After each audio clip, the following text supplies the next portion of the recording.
Right, so President Joseph Robinette Biden is currently sprinting full speed in the opposite direction of where he should be going on student loan cancellations. So I got a good breakdown here from the Daily Posters, Julia Rock, Andrew Perez, and Walker Bragman, who are basically pointing out that not only are we at the position with Joe Biden where he is refusing to cancel 100% of federally owned student loan debt, which he has the ability to do as the president of the United States, but on top of that, he is, of course, still refusing to cancel even the measly $10,000 that he ran in 2020 on canceling for the American people. But on top of both of those things, the pathetic inaction of the Joe Biden administration so far, he is now actively fighting in the courts to make it more difficult for people who are in incredibly difficult situations to get rid of some of their student loan debt that they are holding. So again, here from the Daily Poster, they say Biden moves to block student debt victory, and they say the president created the draconian bankruptcy laws. Now his administration appears to be trying to overturn a ruling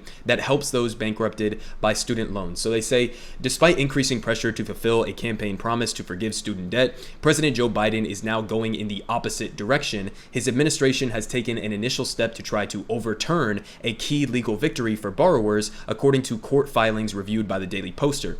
And they say if the administration wins an appeal, it could bolster a legal precedent against millions of debtors being crushed by bankruptcy laws that Biden infamously helped his finance industry donors sculpt during his 4 decades in Washington. And so, of course, they're talking about multiple different pieces of legislation that Joe Biden helped to craft and helped to champion and get passed. One that stands out is the 2005 bankruptcy laws that he helped to champion and get passed through Congress.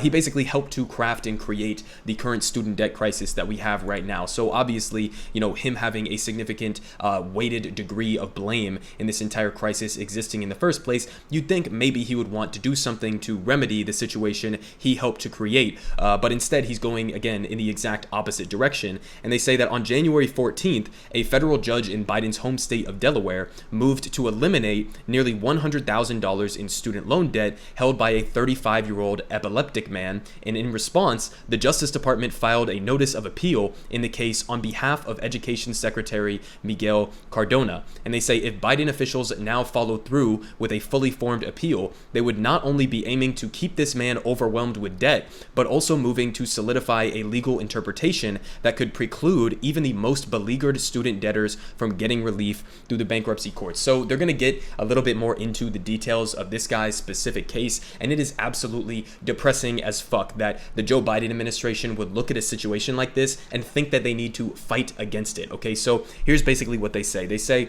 in the Delaware case, a bankruptcy judge found that Ryan Wolfson, who held nearly $100,000 in student loan debt, faced undue hardship due to the debt and eliminated all of it. And according to the lawsuit, Wolfson graduated from Penn State in 2010 and struggled to find full-time employment. And in 2019, while Wolfson was working full-time driving for Uber, Lyft, and Grubhub, he suffered a seizure while driving and totaled his vehicle. Okay, so this is the basic situation. Okay, you got a judge who's basically, going against some of the previous precedents and saying, yes, I'm going to interpret this undue hardship and cut you a break, basically. Yeah, because you are, somebody who's been struggling to find good, sustainable, full-time work. He's working for Lyft and Grubhub and Uber, and I can say as a DoorDash driver myself, not exactly the most glorifying work that a person can do. And he has a seizure while driving. And so the judge looks at this situation and says, yeah, you are facing undue hardship, and so I'm going to get rid of this debt that is burdening you basically in this entire situation. But they give more specifics on this, saying that, quote,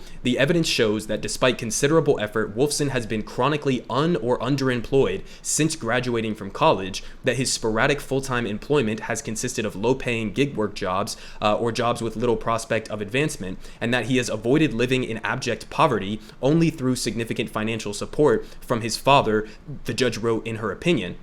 And she said, the record further shows that Wolfson's career prospects are unlikely to materially improve over time, and thus his inability to pay his student loan debt will persist. And they say student loan debt is typically exempt from bankruptcy cases unless the borrowers can prove that they face, again, undue hardship as a result of their debt, a higher standard than almost all other types of consumer debt. And federal circuit courts have interpreted this language in different cases to demand that debtors show a certainty of hopelessness and or intolerable difficulties or a total incapacity to repay, which are very, very high like legal standards to meet. So again, it's very rare that a judge would make this type of conclusion and say, yes, you do in fact face undue hardship in this situation, and you deserve a little bit of relief. And so basically what the Joe Biden administration is doing in this entire situation is taking this situation where this judge decided to try to create somewhat of a more lenient precedent in cases like this, where, this guy, again, he's driving for, Uber and Lyft, okay? He's barely making it. He's having support from his father to be able to not live in abject poverty, okay? He had a seizure that caused him to total his car. He's in an absolutely horrible situation. This is not somebody who should be also additionally suffering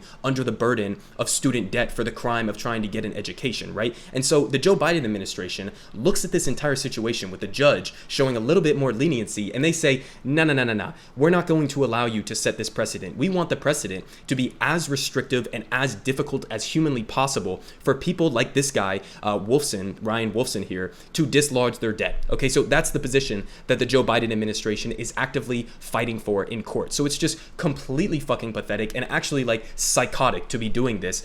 He should be going completely in the opposite direction. Not only do we obviously need reforms in terms of the bankruptcy legislation so that it should be easier for people to dislodge medical bankruptcy, student debt loans, etc., all of these different types of debts, we should not be having a system that is this restrictive and this difficult to get somebody relief in a situation where they very obviously need that relief. So you need reform on the one hand for bankruptcy law, but in addition to that, Joe Biden can do this shit himself. He could get rid of this guy's debt by himself with the stroke of a pen today, okay? And that's what makes all of this that much more egregious, okay? And just to put it in perspective in terms of how absolutely absurdly pathetic Joe Biden has been in this entire situation on student loan debt. So this guy runs on the campaign trail, right, promising $10,000 in student debt cancellation for like families who make more or who make less than $125,000, right? So already imposing austerity where you don't need to impose austerity at all. And so basically when he gets into office, instead of doing the half-ass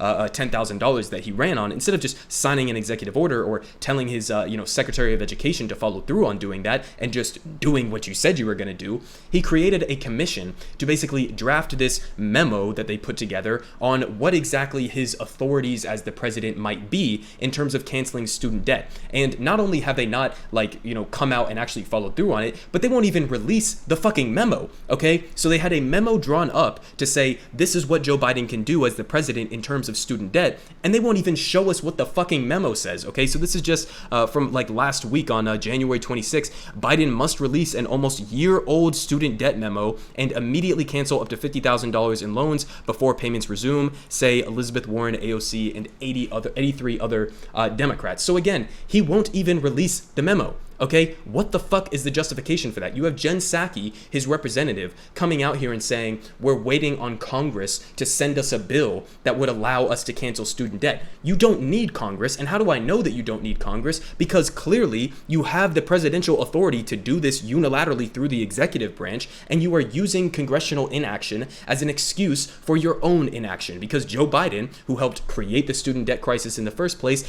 obviously does not give a single solitary shit about making the situation better. In fact, he's actively lobbying to make it worse for everybody, okay? So just completely fucking ridiculous. They won't even release the memo. I mean, I can't even get over how insane that is, that you wouldn't even release the powers that you have at your disposal that we all know that you have, okay? We all know that the legal precedent is there for him to cancel student loan debt. He just doesn't want to openly admit it, okay? So he's hiding this redacted memo behind closed doors, just completely pathetic and absurd. Now, the other component to this, on top of just objectively, in my belief at least, we should not be constructing a society that punishes people and slaps them with ridiculous amounts of debt for the crime of trying to get a higher education. Not only can you make those types of arguments, not only could you also make the economic arguments and say that, releasing $1.7 trillion worth of student debt that is held by Americans would allow those people to go spend it elsewhere and maybe, starting a family or buying a house or buying a car, etc. Not only could you make all of those other arguments, but also you could just make the simple political argument, okay?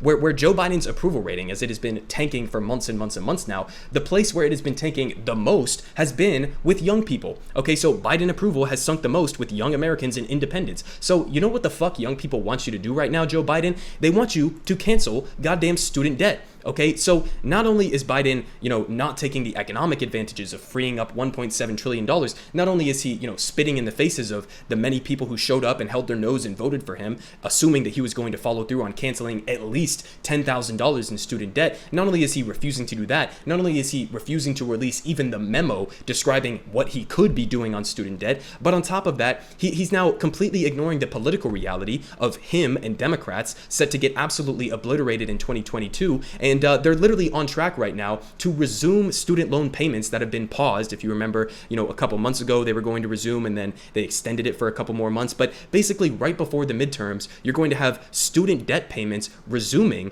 as young people are getting more pissed off with you as time goes on. I mean, it's at every single level, it's just completely ridiculous. There's zero excuse, there is zero reason to not completely cancel 100% of federally owned student loan debt, and you just got to keep up the pressure because, I mean, this reality is just, it's completely pathetic, it's completely ridiculous, and nonetheless, it's unsurprising given what we know about the history and the current nature of who Joe Biden is.